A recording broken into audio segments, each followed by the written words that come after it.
Bugün müsəlmanların problemləri ki, günü-gündən də artır, dində deyil, dinin düzgün qavranılmamasındadır, dini düzgün tanımamaqdadır.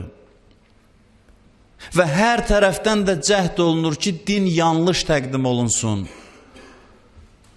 Qəribə şəkildə bir-birinə zidd təfəkkürlər əməkdaşlıq eləyir bu məsələdə ki, əslində bir-birinə zidddirlər zahirən. Amma əməkdaşlıq eləyirlər ki, dini düşüncə zədələnsin, dini yanlış şəkildə təqdim eləsinlər, ya ifrat ya təfriddə qalırlar. Din olarsa əxlaqı islah etməməsi mümkün deyil. Amma dinsiz əxlaq insanları kütlə halına salıb idarə eləmək üçündür.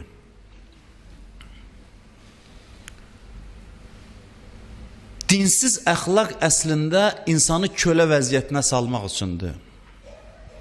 Necə bəzi dövlətləri görürsünüz, hamını dəyərlərə dəvət edirlər, özlərini bəşəriyyətin müəllimi kimi aparırlar.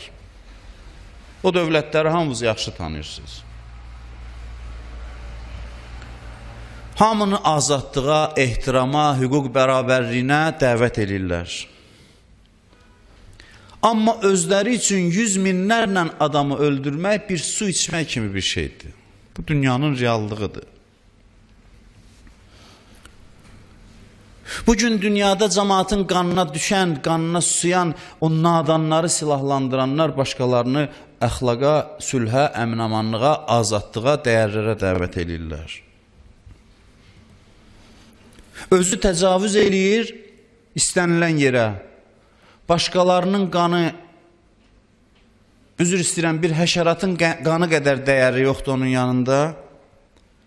Amma hamını sülhə, əmin-amanlığa çağırır, dəyərlərə dəvət eləyir, insan haqlarından danışır.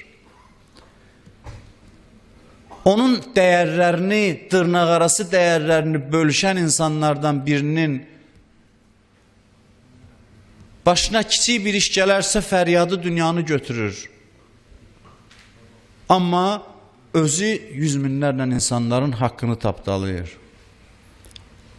Dəfələrlə bu müxtəlif səviyyələrdə qeyd olunur. Milyondan artıq Azərbaycanlı öz yaşadığı yerindən didərgin düşüb, nə qədər zülmlər olunub, hanı bu insanların haqqını müdafiə eləyənlər.